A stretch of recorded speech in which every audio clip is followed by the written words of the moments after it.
Okay, well, let's go ahead and get started. Okay. So do you want to go ahead and introduce yourself? Sure. My name is Sharon Peabody. I am a thermal engineer who works for one of the subcontracting companies out for NASA Goddard Space Flight Center in Maryland. That's so cool. And so what do you do there?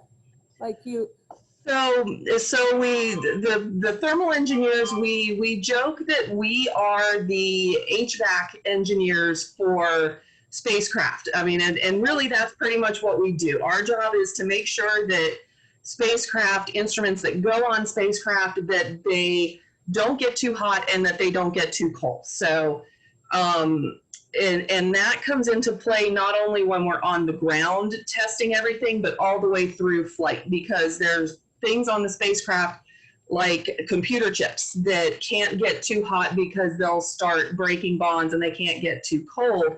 So that's our job, to work with the design team for these satellites and instruments to make sure that we can keep everything where it needs to be and be able to keep things warm enough and cool enough so that they can meet their science objectives to be able to take pictures.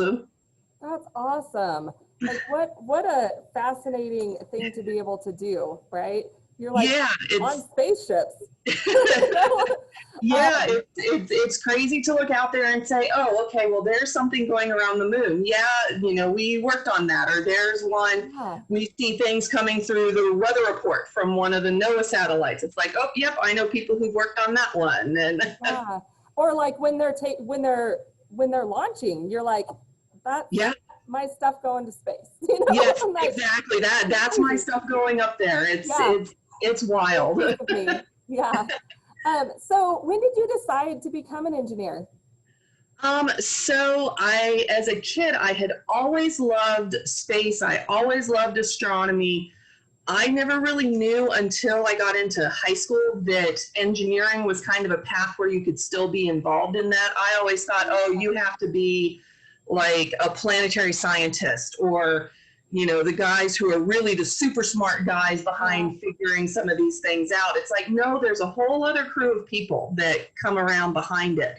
So it was probably in about 9th grade when we were doing some stuff with our Earth and Space Science class, where we were learning about all of these other satellites that do things like get you your weather report, or monitor water patterns across the globe, and things like that. So that's when I said, yeah, I think engineering is probably a path I would really like. I loved science. I loved math.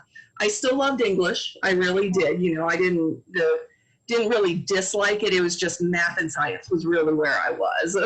Yeah, I love math and science. Like English, Yeah. I love to read, but yes, I love to read. I loved creative writing. I could write essays, and it served me well, because even still I use English every single year with writing papers and whatnot. So just because you're an engineer doesn't mean you can ignore the English.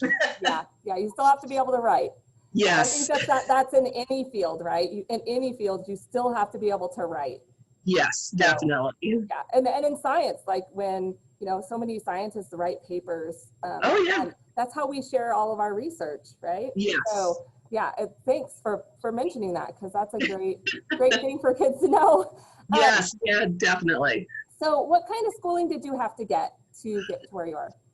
So what I did was, in 1991, I went to school at Virginia Tech, and I did an undergraduate degree in an engineering program that's called Engineering Science and Mechanics. It's sort of like mechanical engineering. It's a little bit different than mechanical engineering, but it's the similar kind of field. So we took classes in fluid dynamics and heat transfer and engineering basics. And so I did my undergraduate in that, and then I did my graduate degree in mechanical engineering with an influence in heat transfer. So I stayed more with, instead of learning robotics and how to design engines, I stayed with the heat transfer side of things and thermodynamics. Yeah. So that was 91 to 97. And then I worked for a year as a receptionist at the school. Sometimes that's what happens after school. Yeah, yep. it paid the bills. And then in 1998, I got a job with, my first job with a NASA contractor up here at NASA Goddard. And there we are in the aerospace industry. Here we are. Yep. There we are. So what is the most interesting thing that you have done? Oh, wow. The most interesting thing I have done is I actually got to work on a program called the Lunar Reconnaissance Orbiter that is currently still orbiting the moon. It was one of the first spacecraft to go back to do any kind of long-term significant lunar surveying. So a lot of times when you see some of these new images come down, like from the dark side of the moon, that's LRO. That's one of my babies.